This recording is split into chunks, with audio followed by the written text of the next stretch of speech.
Doc, the other day you said that life on the Earth is only a few thousand years old. I think radiocarbon dating has shown that life is millions of years old. Joe, many people do claim that radiocarbon dating has proved the life is millions of years old. We need to analyze the whole story. In the late 1940s, a scientist named Willard Libby found that all living organisms have a trace of what is known as radiocarbon. This trace begins to decrease when that organism dies.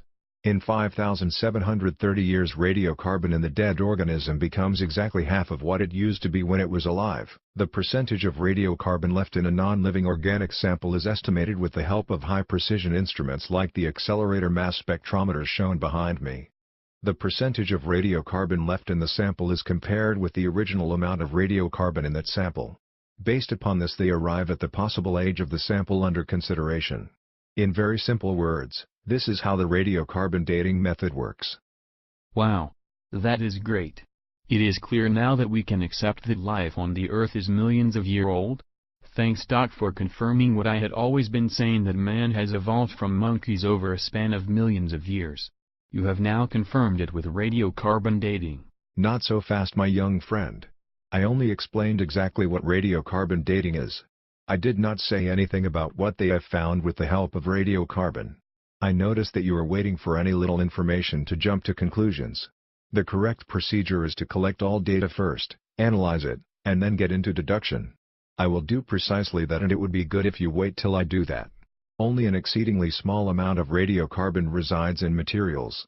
Each 5,730 years that amount becomes half. This means that in about 40,000 years radiocarbon in a sample becomes infinitely small and can no longer be detected.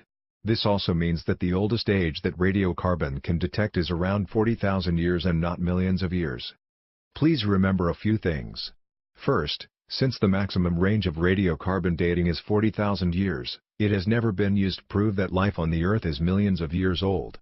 Second, even for 5,000-year-old objects, radiocarbon gives dates that are often at variance with historical ages. Third, in some areas radiocarbon gives totally erroneous ages. Radiocarbon dating has been a great help to students of history and archaeology. However, it has to be used with great scientific caution. But Doc, they told me that radiocarbon has proved that fossils and rocks are millions and even billions of years old. What do you say about that? What they told you is false. Rocks are not organic material, so they cannot be dated with radiocarbon technique.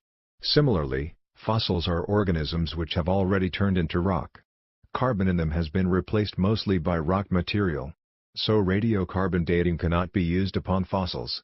Thus nobody can ever use radiocarbon dating to prove the life on the Earth is millions of years old. Radiocarbon cannot go beyond 40,000 years. Oh, I never realized these things. I was taken in completely by propaganda. Tell me one thing, Doc, why do people spread false ideas?